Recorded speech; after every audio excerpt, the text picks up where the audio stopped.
আমি কথা বলা শুরুর আগে একটা বিষয়ে আপনাদেরকে একটু সতর্ক করতে চাই। সবার ব্যাগ আপনারা যা যা নিয়ে আসছেন এই জিনিসগুলো সব কিছু ঠিকঠাক আছে কিনা এইটা সবার আগে চেক দেন। আমাদের অনুষ্ঠান এখনই শেষ হয়ে যাবে। আমরা আমাদের আজকের যে খেলাধুলা গিয়েছে ক্রীড়া প্রতিযোগিতা, এটার পুরস্কার আমরা বিদ্যালয়ে দিব। আমরা গত পরশু দিনও মানে বুধবার পর্যন্ত আমাদের এত লোক ছিল না, এবং আমরা প্রায় 70 প্যাকেটের মতো খাবার, এবং এটা আমরা অতিরিক্ত আয়োজন করছি।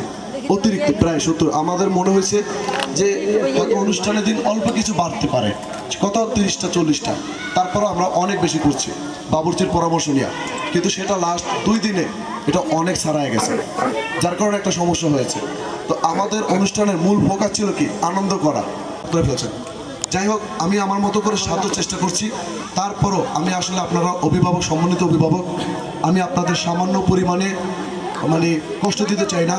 আজকে যে ভুল ত্রুটিগুলো ছিল সমস্ত ভুল ত্রুটি আমি মাথা পেতে নিলাম, এবং আমি আন্তরিকভাবে দুঃখিত। আমি চেষ্টা করবো নেক্সট টাইমে এই ভুলগুলো যাতে আর না হয়, আরও গুছানো করার চেষ্টা করবো। মানুষ তো ভুল করতে করতে শেখে, তাই না? আমার যে ভুলগুলো হয়েছে এই জিনিসগুলো আমি করবো। যেমন আজকে শুরু থেকে ভুল হয়েছে, বাচ্চায় বসতে কষ্ট হয়েছে। আমাদের গানের বক্স জনি ভাই সে মানে বক্সও নষ্ট করে ফেলছে, চালাইতে পারে না। আমি সেটার জন্য ভাইয়ের সাথে রাগ করছি। উনি বড়